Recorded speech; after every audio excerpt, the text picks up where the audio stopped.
Phone tapping వ్యవహారానికి సంబంధించి సంచలనమైన విషయాలు బయటకొస్తున్నాయి. ఇంకా ఫోన్ ట్యాపింగ్‌కి సంబంధించి దాని గురించి మాట్లాడుతూ ఉన్నారు. తెలుగు ఇండస్ట్రీకి సంబంధించినోళ్ళు ప్రతిపక్ష నాయకుల ఫోన్‌లవ్వచ్చు, ఆహ్, డైరెక్ట్‌గా ఇప్పుడు ఎవరైతే సీఎంగా ఉన్న వ్యక్తి ఇంటి దగ్గరికే వాళ్ళు ఫోన్ ట్యాపింగ్‌కి సంబంధించి వాళ్ళు ఫోన్ ట్యాప్ చేశారు. ఆ ఇంటి మీద నిఘా పెట్టారు అన్నట్టు తెలుస్తోంది. దానికి ఎక్స్‌టెండ్ అయ్యి ముందుకెళ్తూ దగ్గర దగ్గరగా 13 మంది హీరోయిన్స్ ఫోన్‌లు ట్యాపులు చేశారు.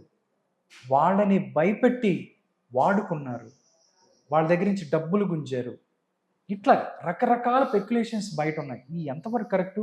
ఇది సంచలనం కోసం చేస్తుందా? లేకపోతే దీంట్లో ఎంతో కొంత నిజముందంటారా? అసలు విషయానికొస్తే వీళ్ళకి అనుకోకుండా ఏదో రకంగా రాజకీయాల్లోకి వచ్చాడు విత్ గోల్డెన్ స్పూన్. కేసీఆర్‌లో అయితే కేటీఆర్ ఎవడండి? హ్మ్. అవునా? నీ అంతట నువ్వు ఎంపీగాను, ఎమ్మెల్యేగా పోటీ చేసి మీ అయ్య లేకపోతే గెలుస్తావా? నీకు అడ్రస్సే లేదు ఫస్ట్ ఆఫ్ ఆల్ చెప్పాలంటే ఆయన లేకపోతే. సో వచ్చావు మొత్తానికి. గోల్డెన్ స్పూన్‌తో రాజకీయ నాయకుడు అయ్యావు అండ్ పార్టీ అదే వర్కింగ్ ప్రెసిడెంట్ అయ్యావు. ఏవేవేవో అడ్డమైన పొజిషన్లన్నీ ఎక్కావు. నేనే పెద్ద పవర్ఫుల్ అని విర్రవీగుతా పైకొచ్చావు. తర్వాత మీ డాడీ చేసిన పనికిమాలిన పని ఏంటంటే ఫోన్ ట్యాపింగ్. ఆయన ఎందుకు చేశాడు అంటే ప్రతిపక్ష రాజకీయ నాయకులు ఏమేమి మాట్లాడుకుంటారో విందాం, ఎవరెవరితో బేరసారాలు చేస్తాడో విందాం. అంటే వాళ్ళనే నుంచి ఎమ్మెల్యేలను మనం తెచ్చుకున్నాం కదా, వీళ్ళు మళ్ళీ అటు పోతారా, మన దగ్గర ఉంటారా, కావాలని వచ్చారా, వ్యూహాత్మకంగా వచ్చారా తెలుసుకుందాం అని చెప్పేసి ఇజ్రాయెల్ నుంచి అడ్డమైన మిషన్లన్నీ తెచ్చి ఫోన్ ట్యాపింగ్ వ్యవహారం చేశారు. వీళ్ళకి కావాల్సిన సమాచారం వచ్చింది. అప్పట్లో ఓటుకున్నట్టు కేసు అప్పటి నుంచి ఏదో నడుస్తూ ఉంది, బాగానే ఉంది. తర్వాత 10 ఏళ్ళు అధికారంలో ఉన్నారు కదా, వీళ్ళకి తర్వాత ఏమనిపించింది, కొడుకున్నాడు కదా సరదాగా, ఈయనకి కులికే వ్యవహారాలు కూడా కొన్ని ఉంటాయి కదా, అనుకోండి రాజకీయం వచ్చింది, బాగా డబ్బులు వచ్చాయి, వయసులో ఉన్నాను, వాళ్ళతో వీళ్ళతో కులకాలని కూడా అనిపించింది.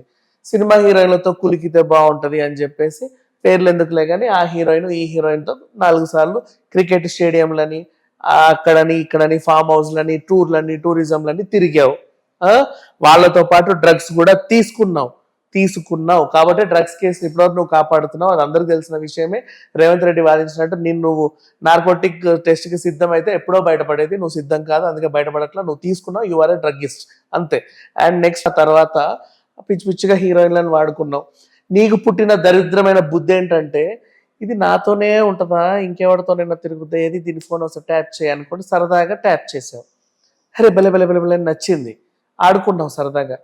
ఆ హీరోయిన్ ట్యాప్ చేయి, ఈ హీరోయిన్ ట్యాప్ చేయి, ఆమె ఆమె ఆమె అని చెప్పి నీకు నచ్చిన హీరోయిన్స్ అందరి ఫోన్లు ట్యాపింగ్ చేసావు. వాళ్ళ గుట్టు రట్టు ఏదో పాపం వాళ్ళ వ్యవహారాలు వాళ్ళ పర్సనల్ నీకు తెలిసి వచ్చింది. అధికారంలో ఉన్నావు, బెదిరించి వాళ్ళందరినీ ఏం చేయాలో ఎలా వాడుకోవాలో వాడుకున్నావు, ఇవన్నీ తెలుసు. మళ్ళీ నువ్వు డ్రగ్స్ తీసుకున్నావు కాబట్టే వాళ్ళని కాపాడావు. ఎంతో మంది దొరికినప్పటికీ కూడా ఈ విషయం కూడా బయటకు వస్తుంది. అంటే అనుకోకుండా సీఎం కొడుకు అయి పుట్టిన దీనికి నీ అదృష్టానికి చేయాల్సిన దరిద్రాలన్నీ చేసావు. అంటే ఒక బాగా డబ్బున్న బీటెక్ స్టూడెంట్ కార్లు ఇస్తే ఎలా తిరుగుతారు, అట్లాంటి వేషాలన్నీ ఈ వయసులో నువ్వు పడ్డావు. నీకు అంతెత్తు కొడుకున్నప్పటికీ కూడా ఎగ్గిడిచి నువ్వు పడ్డావు ఈ కథలన్నీ నువ్వు పడ్డ తర్వాత ఈ రోజు కావచ్చు రేపు ఎల్లుండి దొరుకుతావు. ఆల్మోస్ట్ లాస్ట్ స్టేజ్లోనే ఉన్నావు, పెద్ద విషయమేం కాదు. ఇప్పుడు ఫోన్ ట్యాపింగ్ కేసు విషయానికి వస్తే అందరినీ పట్టుకొని తంతా ఉంటే అన్ని వేళ్ళు ఒక ఆయనకు చూపించాయి. ఆయనేమో నాకు క్యాన్సర్ అండి, నేను 2 నెలలు రాను అని చెప్పి అమెరికా వెళ్ళాడు. ఇప్పుడు మరి ఎందుకో ఏమైందో నిన్నే బుద్ధి పుట్టింది, వస్తానండి అదేదో తేల్చుకుందామని వచ్చావు. వచ్చినోడు ఏం చెప్పావు, ఇప్పుడు ప్రభుత్వం ఏం చెప్తుందో మీరు చేస్తున్నారు. అప్పుడు గత ప్రభుత్వం నాకు అట్లా చెప్పి నేను అది చేశాను, అదేం సంబంధం ఉంది, ఆయన నన్ను ఎందుకు అంటున్నావు, సరే ఉండు నేను తేల్చుకుంటాను, ఆయన వస్తున్నాడు, మరి ఆయన వచ్చాడు, ఇది జరిగింది. ఇప్పుడు ఈయన బయట పెట్టే విషయాలన్నీ చూస్తే నువ్వు పోతావు, మీ డాడీ పోతాడు, మీతో పాటు మొత్తం మీ ఫ్యామిలీ. మరి మీ కవితకు కూడా ఏమన్నా ఉందేమో తెలియదు ఈ కేసులో. ఇన్ కేసు ఉంటే ఇది ఇంకో డబుల్ అడిషనల్ కేసు అనుకోవచ్చు కవిత పైన. అండ్ నిన్న వరంగల్లో కూడా ఒక కేసు నామోదైతే దాన్ని బంజారా హిల్స్ కి ట్రాన్స్ఫర్ చేశారు కేటీఆర్ పైన. బట్ అది రేవంత్ మీద అనుచిత వ్యాఖ్యలు చేశాడన్న కేసు, దాని మీద ఏదేమైనప్పటికీ హార్డ్లీ కవిత రిమాండ్ పూర్తి కాకముందే కేటీఆర్ లోపలికి వెళ్ళే అవకాశాలు అయితే ఉన్నాయి. ఓకే, ఇంకోటి విషయం కూడా సోషల్ మీడియాలో ఎక్కువ ట్రెండ్ అవుతుంది. నాగ చైతన్య అండ్ సమంతకి సంబంధించి వ్యవహారం ఏదైతే ఉందో వాళ్ళు విడాకులు తీసుకుంటానికి కారణం ఫోన్ ట్యాపింగ్. ఇదైతే నాకు అసలు నాకు నమ్మశక్యంగా కూడా లేదు. అసలు వాళ్ళిద్దరు విడాకులు తీసుకుంటానికి వీళ్ళకి ఏంటి నాకు అర్థం కాలేదు ఏంటండి ఇది? వాట్ హ్యాపెండ్ ఈజ్ యాక్చువల్గా బయట జరిగేది ఏంటంటే అందరూ వాదించేది హ్మ్. చాలా మంది హీరోయిన్లు ఫోన్ ట్యాపింగ్ చేశారు. చాలా మంది హీరోయిన్లలో అప్పుడు ఇట్లా 5,000లో లెక్కేస్తే సమంత కూడా షీఈ్ స్టార్ హీరోయిన్. హ్మ్. సో చేయాల్సిన ఫోన్ ట్యాపింగ్లు చేస్తే ఆమె పర్సనల్ విషయాలు ఏమో ఒకటో రెండో నీకు తెలిసి వచ్చాయి. బ్లాక్మెయిల్ చేసావు, ఆ పిల్ల నీకు లొంగలేదు, లొంగదు. మిగతా హీరోయిన్ల లాగా లొంగుద్దేమో అనుకున్నావు, నీకు లొంగల. అయినప్పటికీ ట్రై చేసావు, లొంగల. నీ యాటిట్యూడ్ ఇలా ఉందా, ఉండు నీ సంగతి చెప్తా అని నువ్వు ఎవరెవరికి నాగ చైతన్య సన్నిహితులకి, నాగార్జున సన్నిహితులకి లీక్ చేసావు. హ్మ్. అది కాస్త అక్కడక్కడ దాకా వెళ్ళింది. మాట అనుకునే వరకు వెళ్ళింది, విడిపోయారు మనుషులు. అంతమించి ఇంకేముంది? హ్మ్. నీ వల్లే కదా జరిగింది. ఓకే.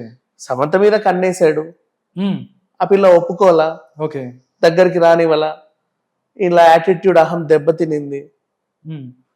ఉండు నా దగ్గర రావా, నీ సంసారం ఎలా బాగుంటుందో నేనే చూస్తా అని చెప్పేసి ఈ నాగార్జున సన్నిహితులకి, నాగ చైతన్య సన్నిహితులకి, డైరెక్ట్ వీళ్ళకి పంపకపోయినా డ్రైవర్లో అసిస్టెంట్ ఎవరో ఒకడు ఉంటాడు కదా, వాళ్ళకి ఇవన్నీ లీక్ చేస్తే సార్ చూడండి సార్ ఇది వచ్చింది అని వాళ్ళు చెప్పేంత వరకు, వాళ్ళు వీళ్ళు మాట్లాడుకునేంత వరకు, నమ్మకం చెడేంత వరకు, గొడవలు సాగేంత వరకు వచ్చి అయిపోయింది అంతే. ఇంకొకటి సార్, అంటే ఫోన్ ట్యాపింగ్ వ్యవహారం వచ్చు, లెక్కర్ స్కామ్కి సంబంధించి ఏదైతే ఈ సంఘటనలు జరుగుతున్నాయో అప్పటి వరకు ఎవరైతే కేసీఆర్ గారు ఎవరైతే ఉన్నారో ఆయన మాట్లాడని పరిస్థితి, ఆయన మీద మౌనంగా ఉన్న పరిస్థితి. ఒక్కసారి కేజ్రీవాల్ అరెస్ట్ అయినప్పుడు ఏదైతే సెంట్రల్ గవర్నమెంట్ మోడీ ప్రభుత్వం ఇలాగా ప్రతిపక్షాలను ఇబ్బంది పెడుతుంది, ఇది కరెక్ట్ కాదు, ప్రజాస్వామ్యానికి ఇది ఒక గొడ్డలి పెట్టు అని నేను మాట్లాడి ఒక ట్వీట్ చేసిన పరిస్థితి, తర్వాత మాట్లాడలేదు. బట్ కవిత వెళ్ళిపోయింది లోపలికి, కేజ్రీవాల్ వెళ్ళిపోయాడు, దానికి సంబంధించి ఫోన్ ట్యాపింగ్ వ్యవహారం అయితే ఉధృతంగా ముందుకెళ్తుంది. చాలామంది ఎవరైతే కడియం కావ్య, కడియం శ్రీహరి అవ్వచ్చు, ఆల్మోస్ట్ బీఆర్ఎస్ ఖాళీ అవుతున్న పరిస్థితుల్లో కూడా ఆయన మాట్లాడాలి, ఆయన నుంచి ఏం మాట్లాడతారు ఈ యొక్క సంఘటనకు సంబంధించిన చాలామంది వెయిట్ చేశారు. బట్ నిన్న ఒక సంచలన ప్రెస్ మీట్ కేసీఆర్ రాబోతున్నాడు అనగానే ఇవన్నీ ఎక్స్పెక్ట్ చేశారు.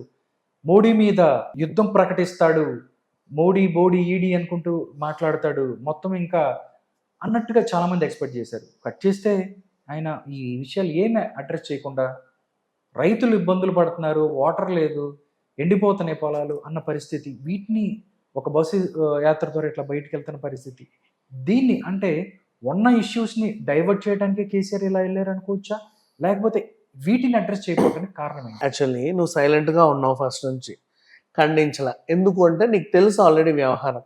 బయటికి వచ్చింది లిక్కర్ స్కామ్ ఒకటే, కానీ ఆ సీఎంతో నీకు ఇంకెన్ని ఒప్పందాలు ఉన్నాయో బయటికి రాలా.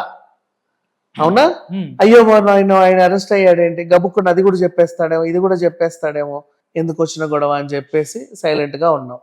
ఓవైపు కూతురు అక్కడ ఉందన్న భయం, ఇంకోవైపు ఎవరేం చెప్తారో అన్న భయం. మొత్తానికైతే 360 degrees భయమే, బికాస్ నువ్వు చేసిన పెంట లాంటిది.